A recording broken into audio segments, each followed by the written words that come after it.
أعوذ بالله من الشيطان الرجيم. بسم الله الرحمن الرحيم. يا أيها الناس كلوا مما في الأرض حلالا طيبا ولا تتبعوا خطوات الشيطان إنه لكم عدو مبين. إنما يأمركم بالسوء والفحشاء وأن تقولوا على الله ما لا تعلمون. صدق الله. اللہ جل شانہ وحدہ لا شریک ہے، آپ کی ذات پاک میں کسی اور کو شریک ٹھہرانا، کسی اور کو معبود ماننا، اللہ خدا یا اللہ کے ناموں کے ساتھ کوئی اور نام بنا کر شریک ٹھہرانا بھی شرک ہے، اور اللہ جل شانہ کی مبارک صفات کے ساتھ کسی اور کو شریک ٹھہرانا، رزق دینے والا ماننا، اولاد دینے والا ماننا، صحت دینے والا ماننا، سب شرک ہے۔ شرک کی ایک اور قسم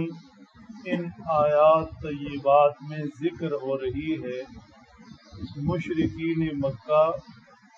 اپنے بتوں کی عظمت ذہن میں رکھتے ہوئے بتوں کے نام پر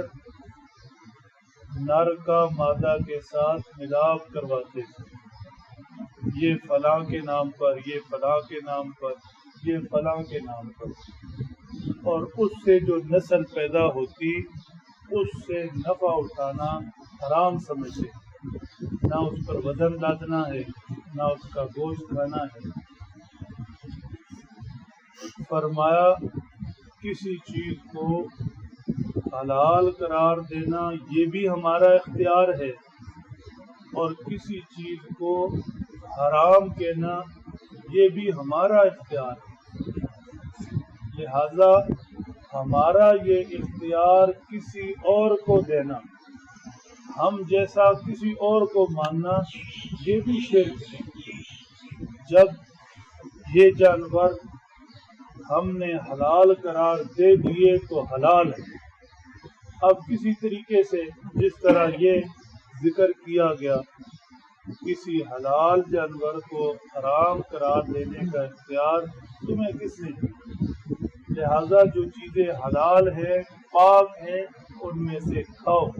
کوئی ان کو حرام نہ سمجھے، نہ حرام قرار دے، اپنے لیے بھی دوسروں کے لیے۔ یا ایھا الناس کلوا مما فی الارض حلالا طیبا، لوگوں کھاؤ ان جانوروں میں سے جو حلال ہے اور پاکیزہ ہے۔ یہ رستہ جس پر چل پڑے ہیں، اللہ کی حلال کردہ چیزوں کو کسی وجہ سے حرام سمجھنا، دوسروں کو بتانا، یہ شیطان کی چلائی ہوئی بات ہے، یہ شیطان کا رستہ ہے۔ شیطان چاہتا ہے کہ انسان کو اللہ کے علاوہ دوسروں سے جوڑ دے، کفر اور شرک میں انسانیت کو ڈال دے، شیطان کی بات نہیں مانی۔ اس وجہ سے نمبر 1، لکم عدو مبین، شیطان تمہارا کھلا دشمن ہے، بالکل صاف اس نے کہا تھا لَأُزَيِّنَنَّ لَهُمْ وَلَأُغْوِيَنَّهُمْ أَجْمَعِينَ، اللہ کے سامنے قسمیں اٹھائی تھیں کہ میں گناہ کی کام ان کے لیے بنا سنوار کر پیش کروں گا، اور ان سب انسانوں کو، آدم کی اولاد کو میں اغوا کر لوں گا، آپ کے نہیں رہیں گے، انہیں آپ کے سجدے سے واپس لے آؤں گا۔ تو اتنا کھلا دشمن جب اللہ کے علاوہ کوئی اور رستہ دکھائے، اس رستے پر چلے اور انسان بھی اس کے قدموں پر اس کے پیچھے پیچھے چل پڑے، تو یہ اللہ کا بندہ تو نہ ہوا۔ دوسری وجہ یہ ہے انما یأمرکم بالسوء والفحشاء، شیطان کی فطرت ہے، ہر برتن سے وہی نکلتا ہے جو اس برتن کے اندر ہوتا ہے۔ برتن کے اندر پانی ہو تو پانی نکلے گا، دودھ ہو تو دودھ نکلے گا۔ شیطان کے اندر ہی شیطانی ہے، لہذا شیطان نے تو برائی کا ہی حکم دینا ہے، بے حیائی کا ہی حکم دینا ہے، گناہ کا اور غلط رستے کا ہی مشورہ دینا ہے، لہذا اس کی بات ماننے کا کیا مطلب ہوا؟ تو ارشاد فرمایا شیطان کے پیچھے نہیں چلنا۔ شیطان کے پیچھے چلنے کا مطلب ہوگا گناہ اور برے رستے پر چلنا۔ وَأَن تَقُولُوا عَلَى اللَّهِ مَا لَا تَعْلَمُونَ، شیطان کی بات اس وجہ سے بھی نہیں ماننی کہ شیطان نے تمہارے دل کے اندر ایسی باتیں ڈالنی ہیں کہ تمہارے گناہ کو بھی اچھا کام سمجھ کے پیش کرنا، ایسی بات چلا دینی ہے کہ گویا گناہ کا کام بھی صحیح ہے اور یہ بھی کوئی اللہ کا حکم ہے، اللہ کی طرف ایسی باتیں منسوخ کر دینی ہے جو اللہ نے فرمائی ہی نہیں۔ جس طرح یہ بات ہے اللہ نے کسی جانور کو حلال قرار دیا، اب بتوں کے نام پر نر کا مادہ سے ملاپ ہو اور جو نسل پیدا ہو اس سے نفع اٹھانا کھانا پینا حرام ہے، تو یہ بات تو اللہ نے نہیں فرمائی، یہ تو انہوں نے جھوٹ اللہ کی طرف نسبت کر دی، لہذا یہ شیطان کی چلائی ہوئی باتیں ہیں، ان کے پیچھے نہیں جانا۔ حدیث پاک میں ارشاد ہے، اللہ کے پیارے نبی صلی اللہ علیہ وسلم فرماتے ہیں انسان کے دل میں، ابن آدم کے بیٹوں کے دل میں دو طرح کی باتیں آتی ہیں، ایک بات آتی ہے شیطان کی طرف سے اور ایک اللہ کے فرشتے کی طرف سے۔ شیطان کی طرف سے جو بات دل میں آتی ہے وہ گناہ کی بات ہوتی ہے،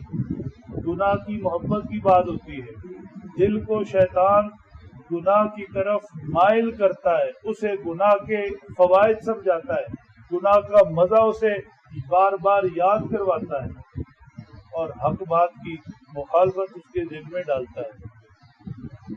اور فرشتہ انسان کے دل میں نیکی کی محبت ڈالتا ہے، سجدے کی تڑپ ڈالتا ہے۔ اللہ نے نیکیوں پر اور اعمال پر جو وعدے فرمائے، فرشتہ انسان کے دلوں میں